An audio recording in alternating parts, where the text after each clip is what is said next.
the audience for this.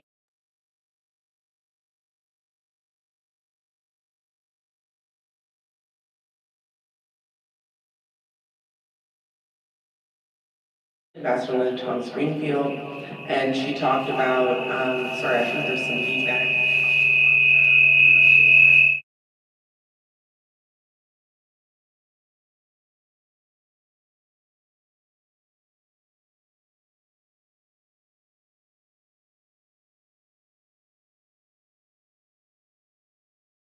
These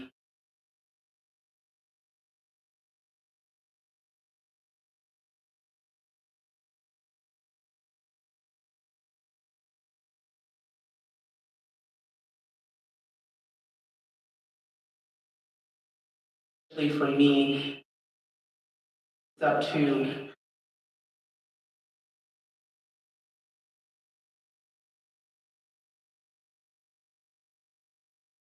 so I'm in college, and I'm not only the product of an all-female college, I also went to an all-female high school in Philadelphia. So the power of women and the voices of women and my own voice as a woman is something that has just been instilled in me since my formative years. And to be able to then continue to be encouraged and promoted and given voice in my career by other powerful women, and to realize the impact that that has on other people's lives. So, you know, it's something, it's very simple, and I'm sure you've all heard it before, but just lift as you climb. Like make sure you're taking someone, you know, up with you. And if it's a woman, as a woman, I'm definitely going to make sure, and mind you, I mentor, everyone, up and coming foreign service officers, but I think it's important, again, during Women's History Month, if you look at the impact that you're having, and if there are women that are not, or who are looking up to you, but who somehow do not have the means or the ability to really realize their full potential, help and lift them up. So lift as you climb, I'd say. Thank you.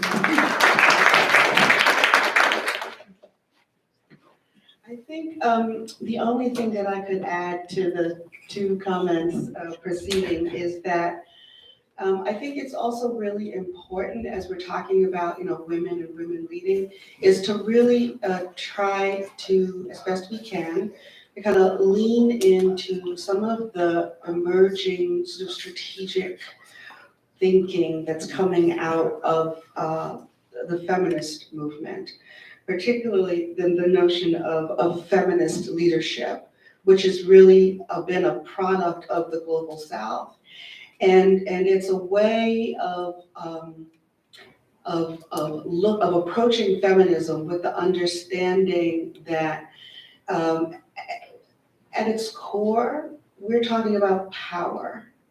And we're talking about how we can reimagine and reshape relationships in ways that we are all empowered, women and men, right? And it's also a way of thinking that recognizes common humanity, right? And that directly seeks to challenge patriarchy by organizing itself in ways that run completely contrary to the notions of power, the notions of leadership, and the hierarchical structures that are traditionally associated with patriarchy. So that, I think, would be the only thing that I would want to add. It's right, yes, bring in the women. We got to be at the table. We gotta make sure we're mentoring, and also to make sure we're leaning into sort of these new ways of building power. Thank you. Thank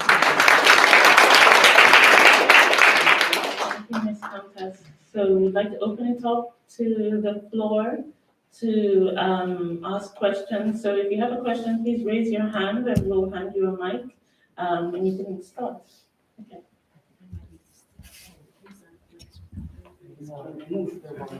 You might have to come here. Oh, sorry, well, do you mind coming over here to ask your Sure. question then?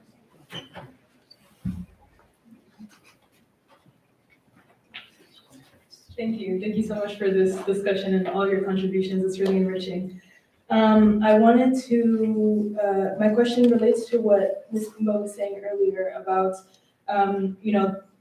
the need for the discussion to also be about asking fundamental questions and about reparations.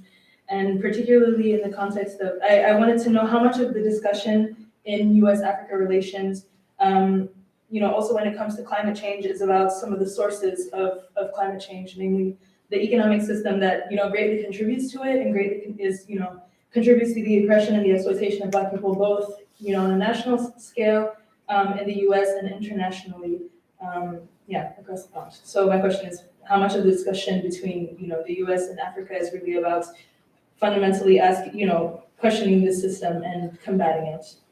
Thank you. Was that a question for me or for, because you mentioned, okay. So this might be a totally unsatisfactory answer because I'm a bureaucrat up here and I'm just gonna give you my answer like that. But I welcome you ladies to give, the answer you want. But so during the summit, there was a session on environmental justice. It was led by Michael Reagan, our EPA administrator, and it was working with actually Idris Elba's wife, because they both were able to join us, and she works a lot in that space.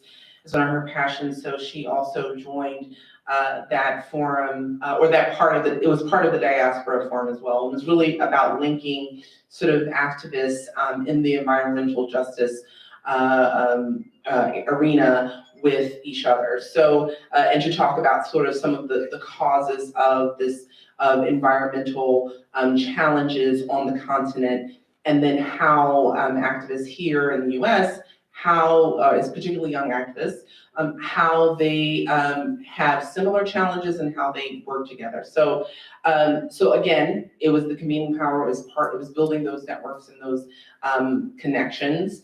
In terms of, looking at sort of the root causes and symptoms, that wasn't really an element of the conversation, but I invite you ladies to talk about that if you would like. Thank you. If anybody else, oh, I'm sorry, please go ahead. What I would first say that yes, you are a bureaucrat, but we are sisters here. And the reason why we're here, really, and why we organize this convening is not to just have, the conversation. It's also to look at what can we do and where can we move, forward.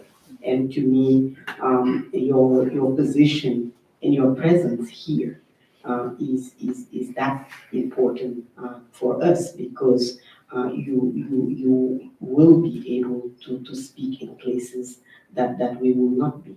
And to me, it is as important to look together on how do we move this, how do we change some of these things.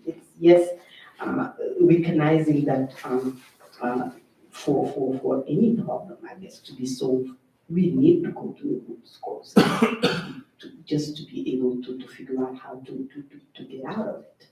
And it is clear that questions when we talk about climate issues, the questions of reparations are also there, for the whole world. It's about what is happening to this earth. Those who have been able to accumulate from it have to be ready to release resources to clean up some of the mess, and also to bring about some of the changes. And I think we need to be able to normalize that conversation and be able to let people know this is one of our way out, because some of the accumulation, if it stays like right there, doesn't serve anybody. So it is possible to really move on those cases. So to me, being able to use even the powers that we have to convene and to have a conversation about these voices, to understand and to also look at what can we do about them together. What will be, what can we push? Because of course, not everything that we will propose will right away, have an echo. But what can we slowly, at least push for people to see? Given that we don't have that much time when it comes to kind of issues, there must be a sense of urgency in that. So thank you for the question. The reality is that it's not always there, that conversation of going to the root causes, because most of the time it's easier for us to be having the conversation in the surface when we need to push ourselves to go there. Thank you.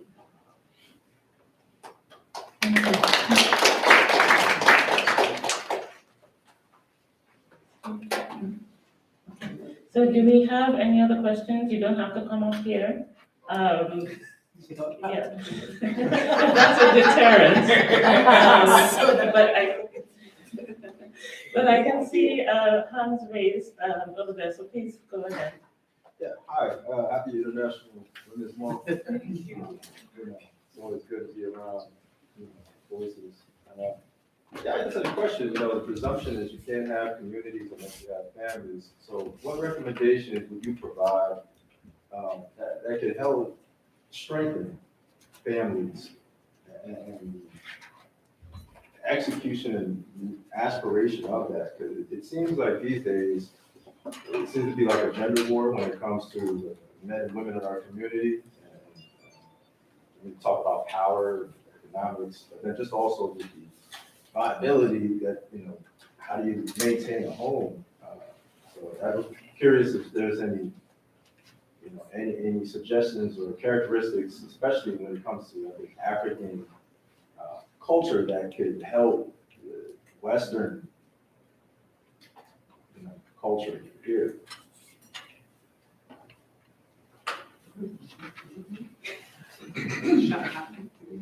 We probably all got something to say. Well, I'll take a jump out there. So I wrote down gender war, and I had to put a question mark behind it because wasn't really quite sure what you meant by that. And then you also asked about elements of African culture that might be helpful in this sort of polarized environment that I think you were describing. I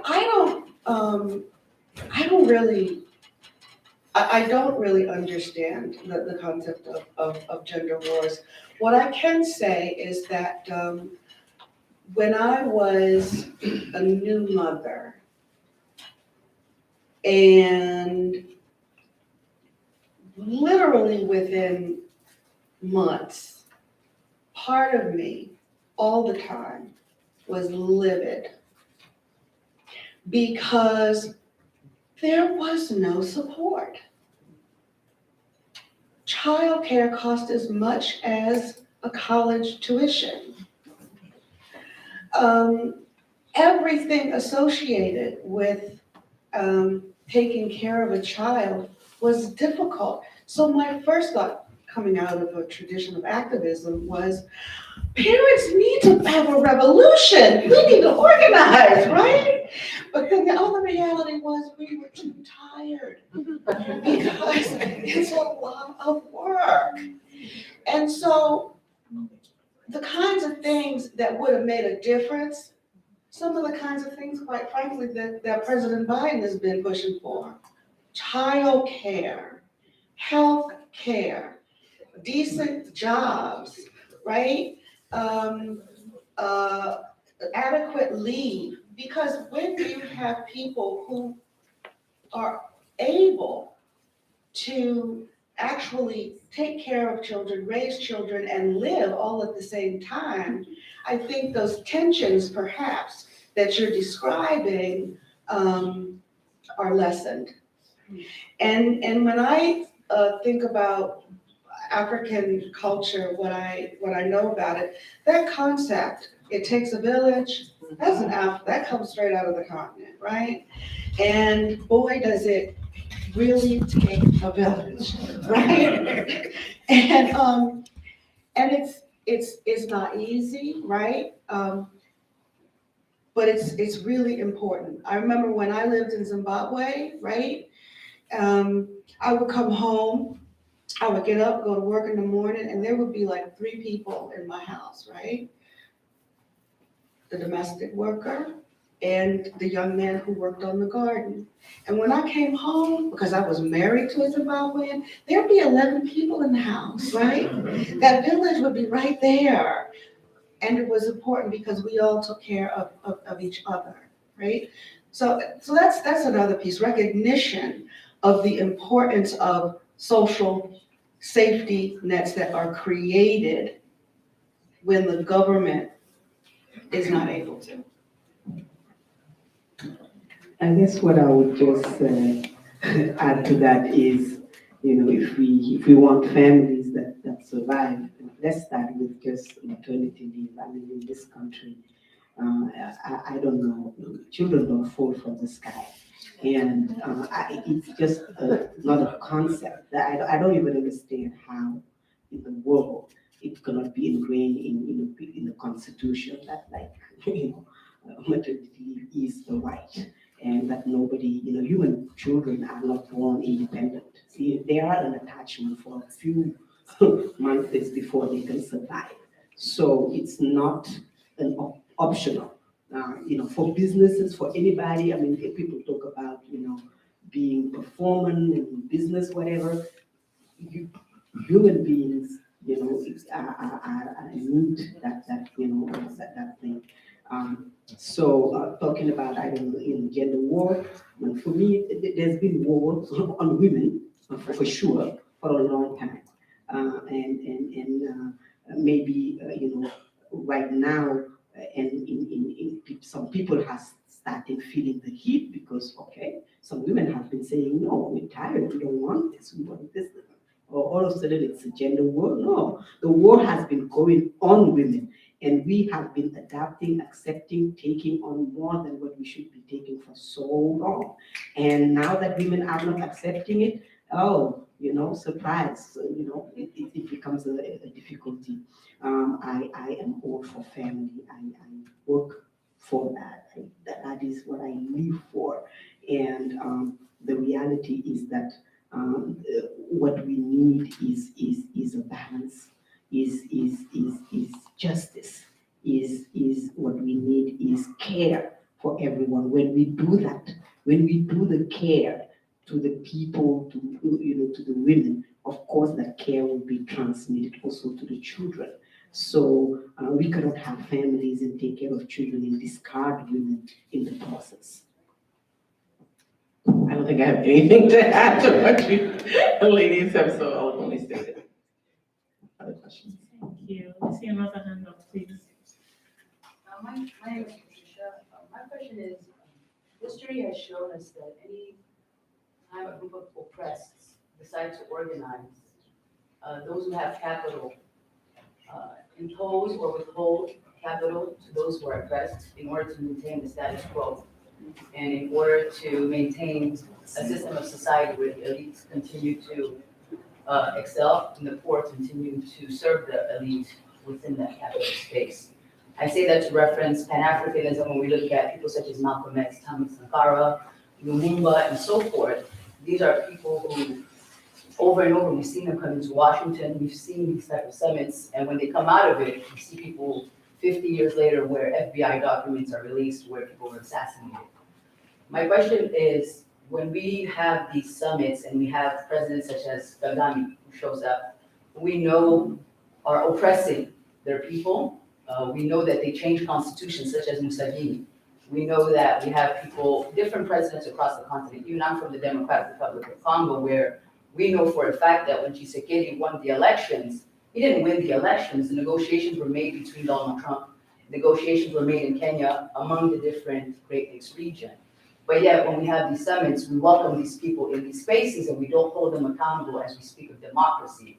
And then what we look more so is when we're looking at capital, we no longer look at the oppressed. When we speak about civil societies and giving them space, in reality, for me, I feel sometimes like it's just a space to create a blurred image. It's not necessarily to solve a problem, because you look at such places such as Africa, who's all across Africa, there's no African military in the USA, but yet we come there to represent a certain order. But in reality, I see it as more so as to represent capital and to exploit these countries. And I work with Imani concepts and the illicit financial flows, and I've heard her over and over say that funding only representing 3% of the economy of what we see on the African continent that's coming back. So it's not really that's what's making Africa function.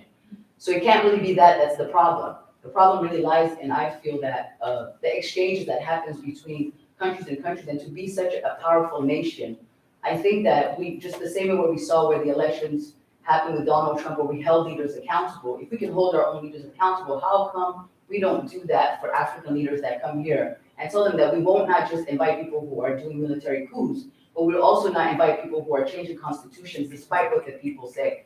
So I just want to hear what the U.S. take and the African Summit spoke on those issues, and they take those elements of what is happening on the African continent into consideration. This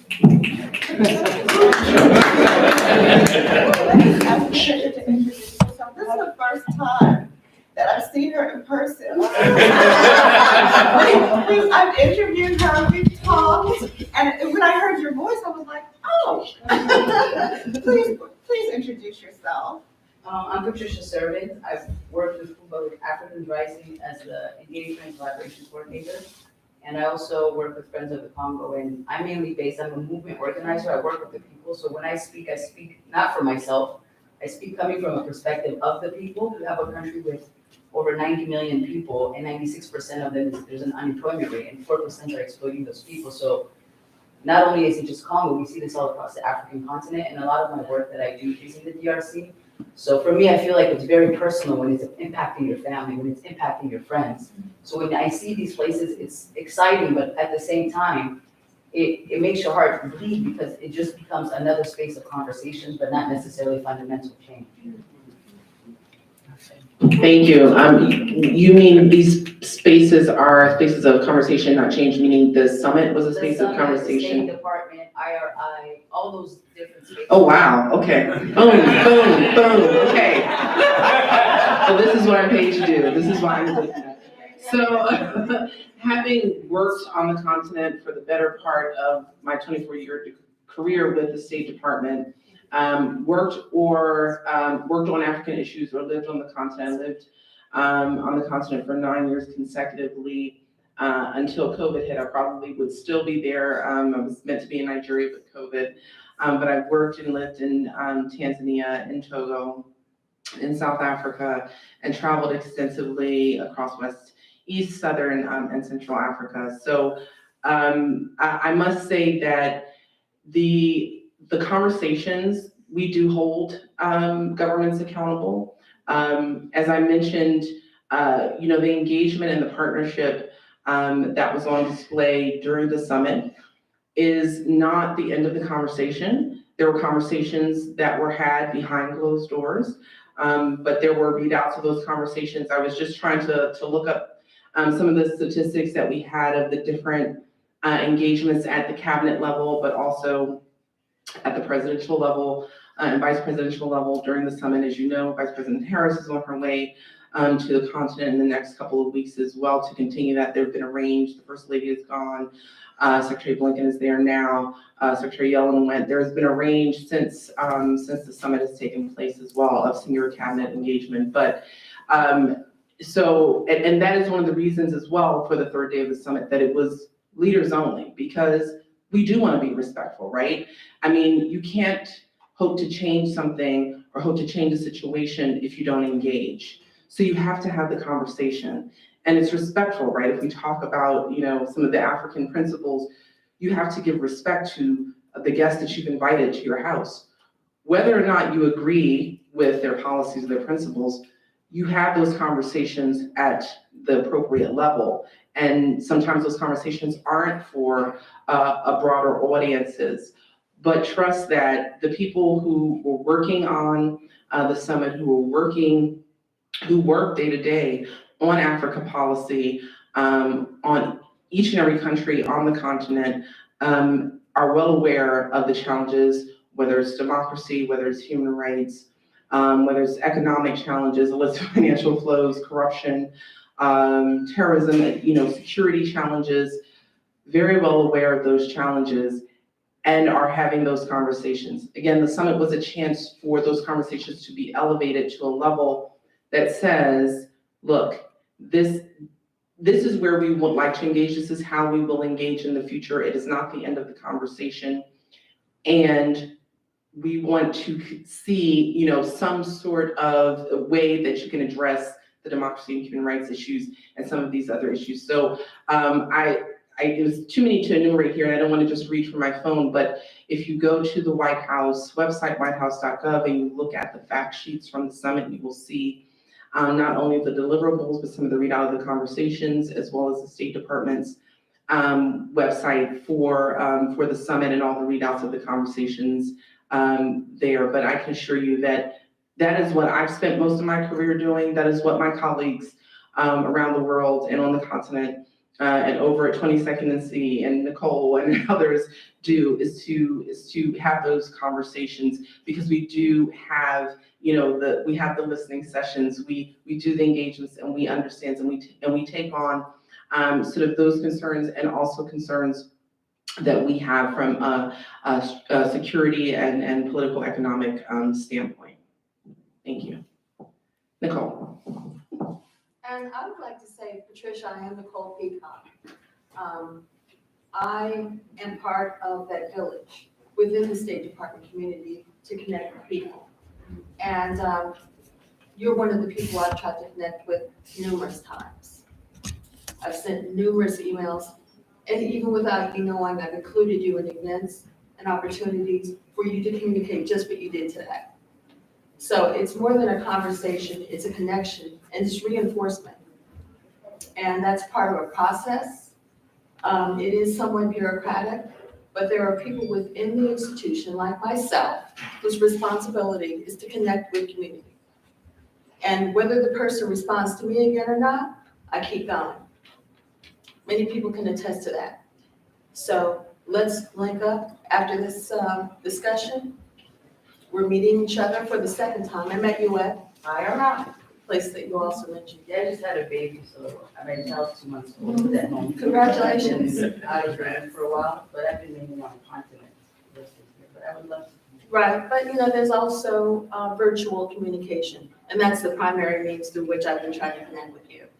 So yeah, you and anyone else who is interested and has some of these similar concerns, I'm part of that community, again, within the department that connects with people from the diaspora, NGOs, think tanks, but just people.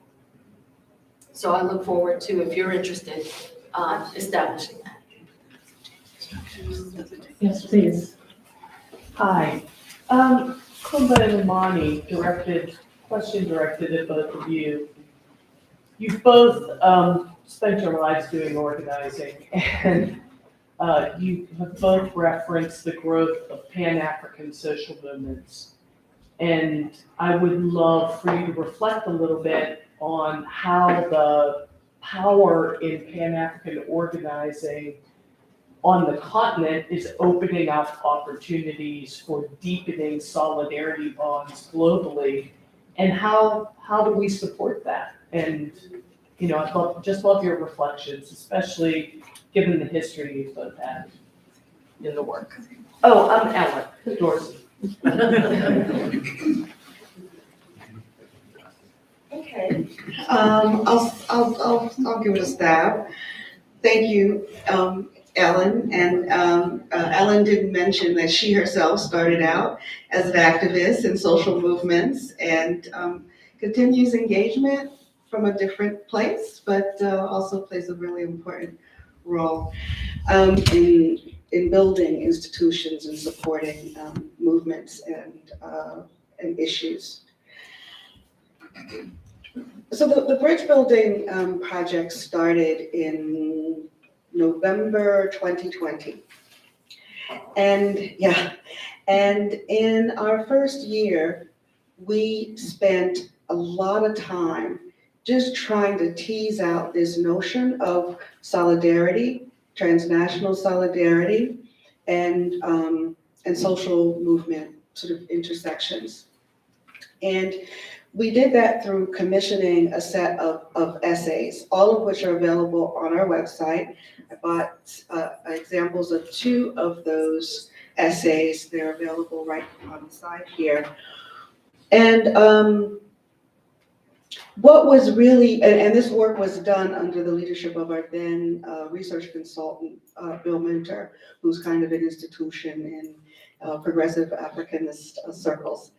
So what was fascinating, because I came out of the anti-apartheid movement, right? And then I, did work in the movement around global debt cancellation, external debt.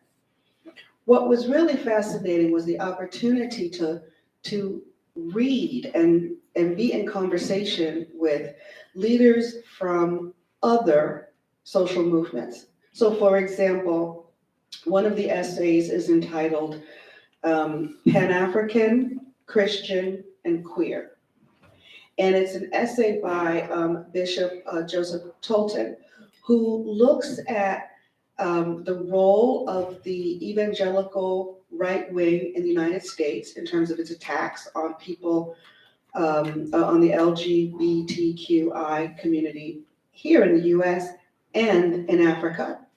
And that one of the results was a serious uptick in terms of collaboration, relationship building, and counteroffensive.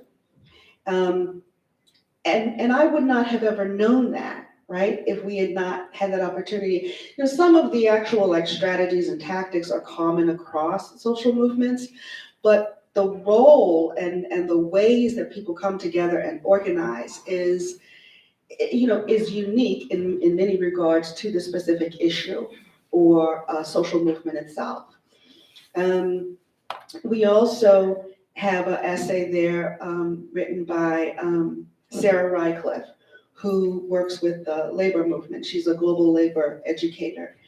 And she talked about how throughout the global South, those labor educators, they've been organizing, right? They've been exploring ways that they can educate young people new to the labor movement on not just the traditional labor issues, right? Like wages, benefits, conditions, and so forth, so like the centerpiece of labor rights, but also the bigger overarching issues, equity, social justice, right? And organizing, and how you work within your movement, and then also with the communities that are affected by the absence of jobs and the absence of decent work, right? And so, we've got these essays, and I would encourage folks, if you've got a minute or two, please visit the website, look at some of the pieces that are there, and I would love to hear from you regarding some of the specifics. So. Thank you. We have time for one more question as we wrap up. Oh, I'm sorry. No, please go on. What I would say is, at least from my point of view, every other day I'm added to a new group of Pan-Africanists somewhere. It's like it's flourishing, and for the past 5 years, I just stepped down of being a co-coordinator of Africans Rising and still an ambassador. We've really pushed and built, a Pan-African movement of organizations and people coming together and really building solidarity, called Africans Rising for unity, justice, peace, and dignity. Also, you can find a lot of things on the net about it. Being also on the board of Trust Africa as a philanthropy organization supporting organizations and movements around democracy on the continent. I also have a certain view of how those things are happening. And Imani talked about feminist leadership and feminist movement. It's also another piece that every single day feminist schools, feminist movement, just in Naivasha, the Urgent Action Fund for Women in Africa pulled together more than 500, feminists to meet physically in Naivasha, representing many organizations across the continent. So there is really organizing happening. There is a power and there is thinking. People know what they want and where they want to go. They know what they want, not only from government, from businesses, from philanthropy. It's not anything hidden, and it's, if people want to engage and talk to them, it's already, many of these things are written. Now, the question is, are we ready? Are we ready for change? Are we ready to release power? Are we ready to share resources? Are we ready to see the humanity of, others, of Black people, of women, of poor people, and consider them as we consider ourselves? It goes back to what we were talking about in the beginning. It's a set of value system and how we see the world and what we want in this world. Once that shifts, then we can reach out to people and be able to have their trust, be able to have their energy for change. But people are there, they're ready, they're organized, and they know what they want. And it's just and then you say, how do we help?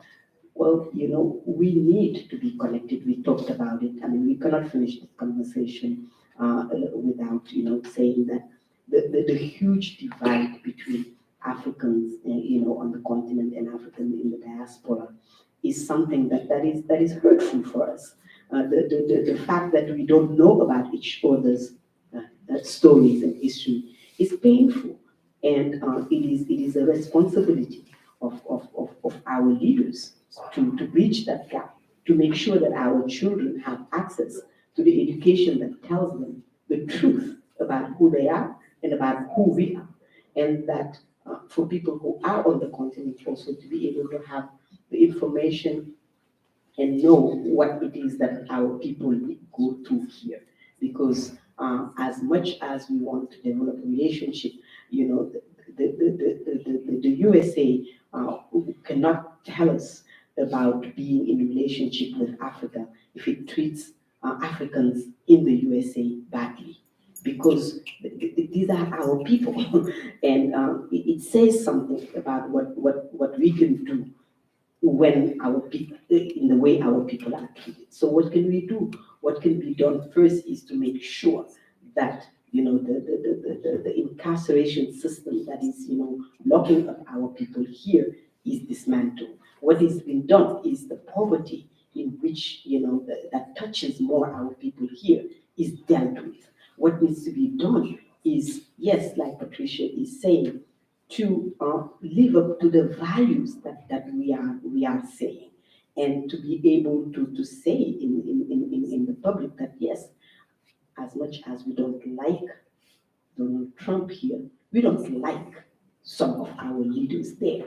And there is no way that we can, even if they are there and they've been voted somehow and through a democratic system, that we accept that the way they act and what they do to our people is something that we can accept. So as people here who are looking at building a different type of world and a different type of relationship, we have to figure out ways to connect with each other and ways to work with each other. And we need help for that to happen, for those bridges to happen. And really that's what I would say. Thank you. One quick question. Yeah, I actually don't have a question, I have a comment. Cool, but I don't think I've ever said this. So about 22 years ago, and I'm only 25, so. Shall see. Yeah. I had a chance to go, little girl from Selma, I had a chance to go to Mali, with Kumba, and we even went to Timbuktu, so I learned that it was not a place that your mom was gonna knock you to. I did it actually is a real place. But I'm saying to say thank you, because a few years ago, I was able to start, I always, after I left Mali, said, I wanna do this for other girls, I wanna do this for other girls. I started an organization where I take girls on immersive educational trips in the diaspora. And so to build that bridge, they are able to connect with other girls. And it's not to plug that, but it's just to talk about like that spark that was created then. Like I might not be as activism and like not in that space, but just doing that, I've already had girls talk about how even at school, when topics about Africa come up, they're able to challenge what their teachers are saying. And you know, how they want to do it. So I want to say thank you for creating that space. And in a space that we went in with the Institute for Popular Education, it was a learning space. We weren't doing nothing fancy. The food was good, you know, the food was good. You all treated us like exceptionally well. But it was such a learning space. It was an eye opener for every young person on that trip. It came from the images that we saw on TV in the late 1900s to what was reality in Africa, like what we felt like was hidden from us. And so it sparked us. I wanted to say thank you for opening up that portal and being there. Thank you, because we learned as much in that process, and it changed also our lives to be able to be in touch with Fireworks today in the 21st century with leadership movement in Selma. We all grew up from there. I mean, you know, people now know names, you know, Natosha Brown, Black Lives Matters, Tarana Bird, Me Too. We slept, you know, on the floor, each other's floor, ate each other's food, but there's been connection. And there's been education that went back and forth that built who we all are today. And that comes from those connections. And that's what I'm asking for, that link. That is why I'm doing this too. This FARAFINA, this Black Link too, is about that connection that strengthens us and make us who we are. Just came from Tennessee. I went to Highlander Center. I was about to cry. We found pictures that are 30 years old of people from Mali coming to the Highlander Center and, you know, and learning and going back to Mali with it. It's been a while we've been at it, but there are ways to connect us and there are ways to grow our people differently. Thank you.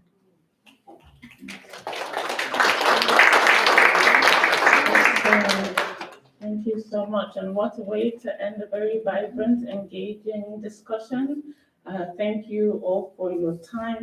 We'll just wrap up with some words from our wonderful panelists here.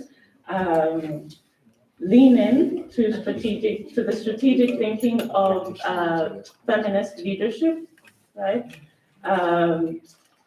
We also can look at the power of women and women's voices and lift as we climb, as we move on from here, and be the link and be the bridge. So thank you so much, Ms. Imani Chantes, Ms. Dana Banks, Ms. Kumba Ture, all of you for your time, everyone online. You can watch the video, it's streaming on our website, the Center for Women, Gender and Global Leadership. And I'll have Ms. Dr. Johnson come up and wrap the session. Thank you.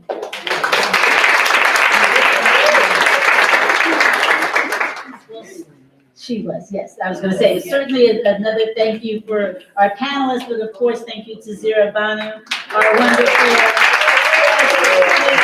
for the moderation. Really appreciate that. Am I going to get Amira Woods to come to the front? Yes,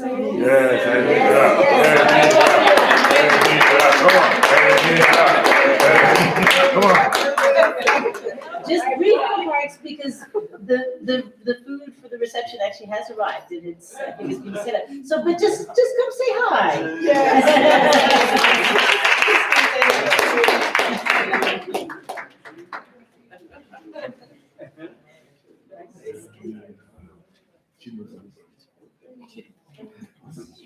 So this high is to recognize all of you.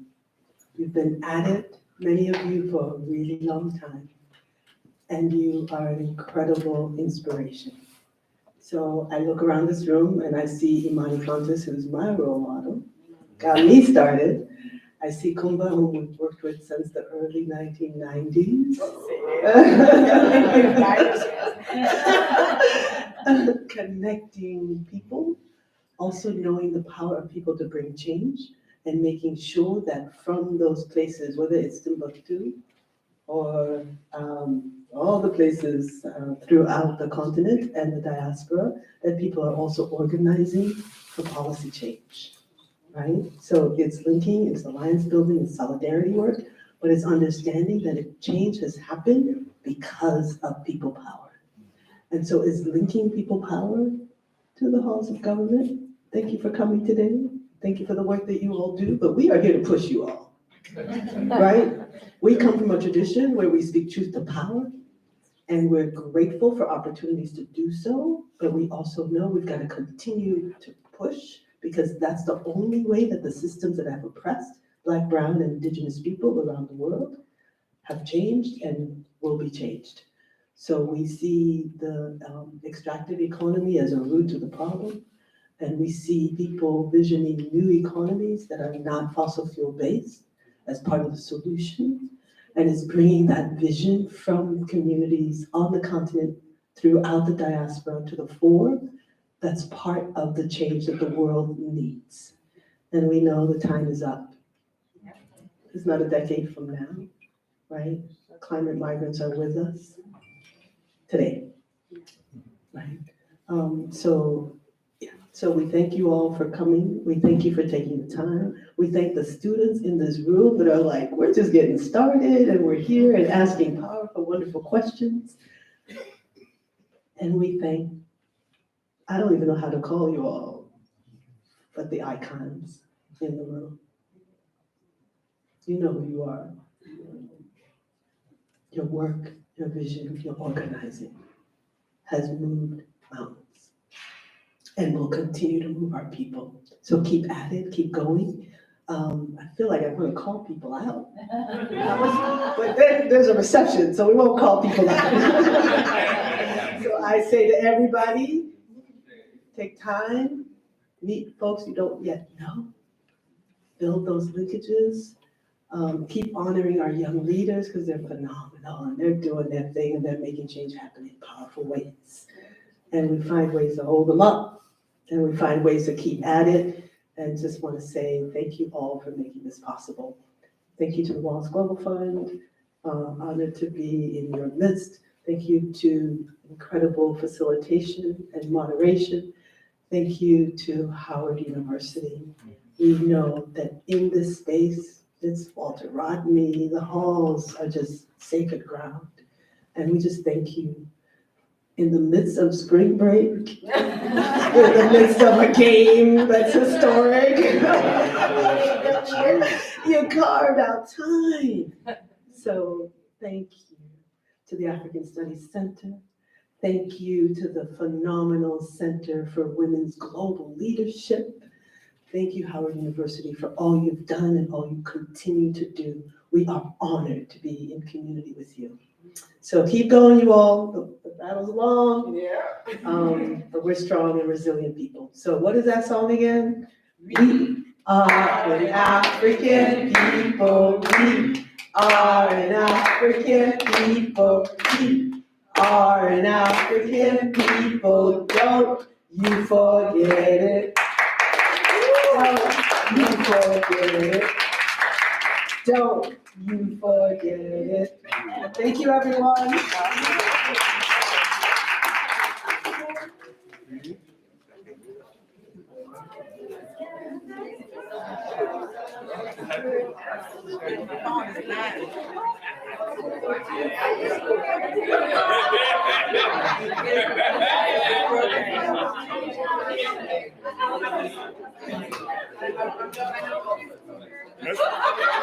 Nice to meet you, bro. So you just